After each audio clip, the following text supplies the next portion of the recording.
Hey there, everybody. Pastor Michael here. It's day 10, as officially one third of the way through the 30-day Bible challenge. I hope you're enjoying it. I hope you're getting something out of the Sermon on the Mount Bible study series. If you're new to YouVersion, go ahead and explore all the different things it has. It's a very powerful app with lots of different Bible versions, lots of different Bible study plans you can do. I usually do at least two at the same time. Um, I'll do some kind of topical study in addition to either a 30-day or a 1 year Bible study. I always do the 1 year Bible study. I start in January and go through, but I also mix in, there's also a 60-day read the Bible in 60 days, or read the Bible in a year. That's what I meant to say earlier. Read the Bible in a year.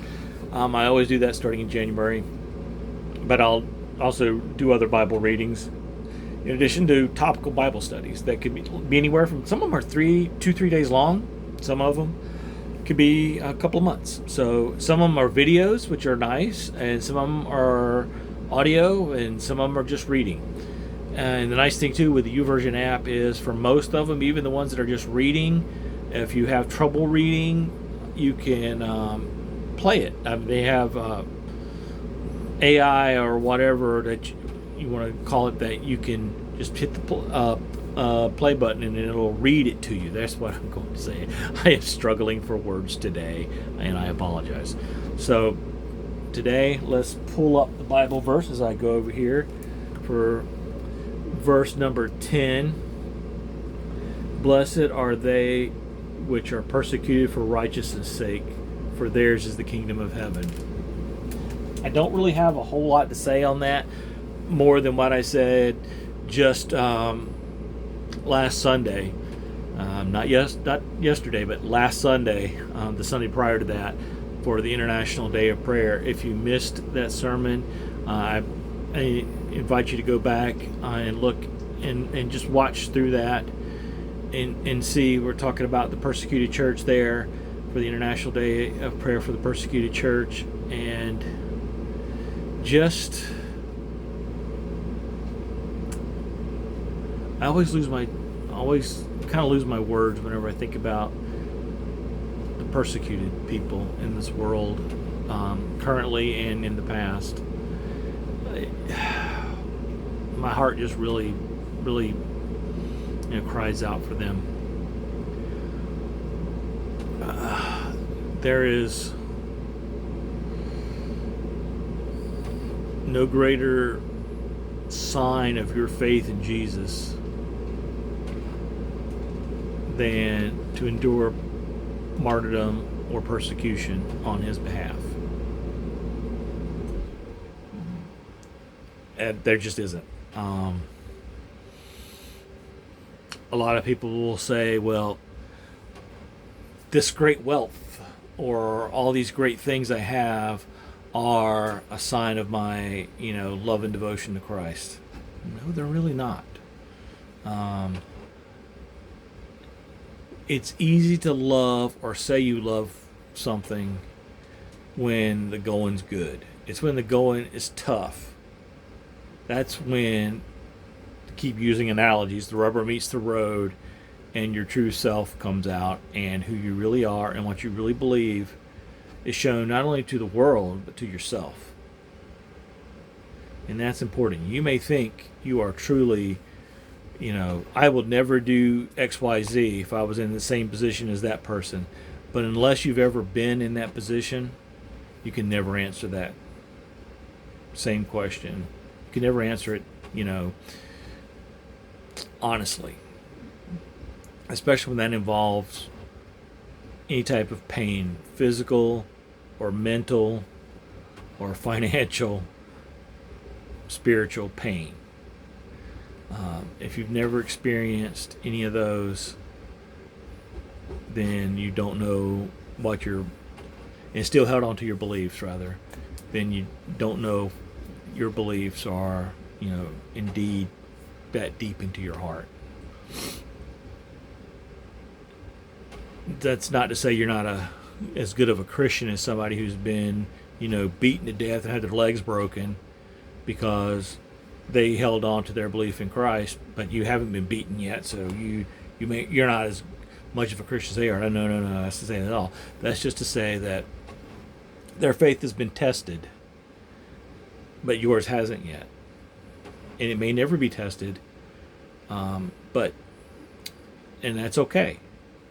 God doesn't mean for all of us to go through that test.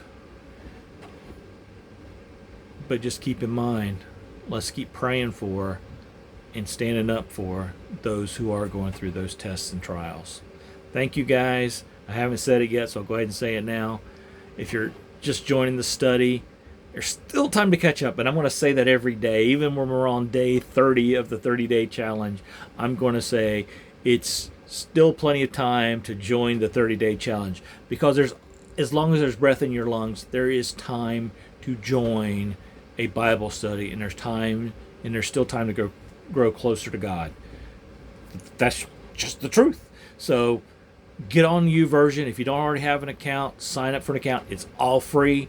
Android, even Apple, your tablet, your phone, whatever, and you or your computer. Look for me there. I'm MB Michael Bravo, MB Willis 85, and send me a friend request. And once you do, and once I accept it, then you can see all the studies I'm doing, and then you can just click on the Sermon on the Mount study, and you can start too. If you started today watching this video, since this is day 10, then you'll just go to day 10, do the devotion on YouVersion, and then watch the video. That's kind of the order of things. Do YouVersion, then do the video.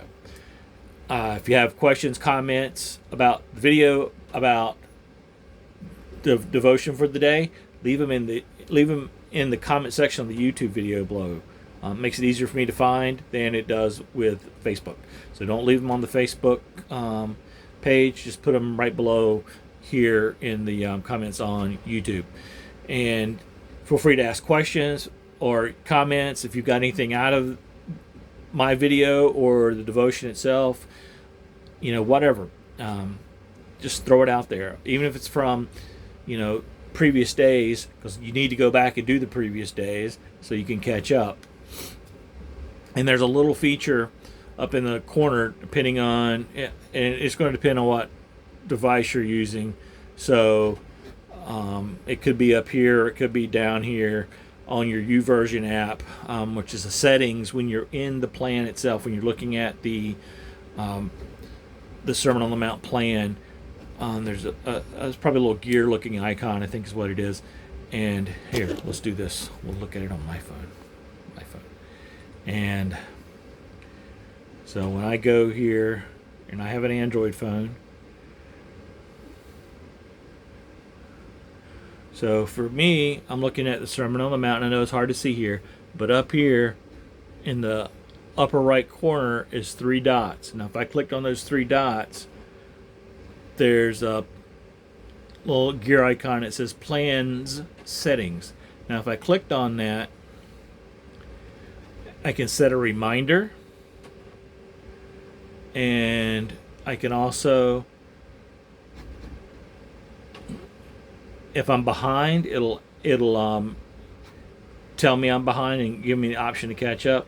And if I'm far enough ahead, it should give me the option to catch up there as well. So that's kind of how you do that. If you have any questions about that, you need help figuring out the app, you can drop them in the comments below. We'll figure it out together. How about that? So thank you guys so much for watching, and we'll see you tomorrow. God bless. And if you haven't done so already, it's Monday, so it's time to start thinking about who you're going to be inviting for church this Sunday. So be thinking and praying about that, and be ready to invite somebody to church, and make sure you get somebody to commit to coming to church, and be outside waiting for them. Tell them you're going to be waiting for them out in the parking lot. Make them feel welcome. Tell them you're going to be waiting on them. That way when they pull in that parking lot, they see your smiling face, and you bring them on in church, and we just have a good time fellowshipping and praising the Lord together. So thanks. and we'll see you tomorrow. Bye.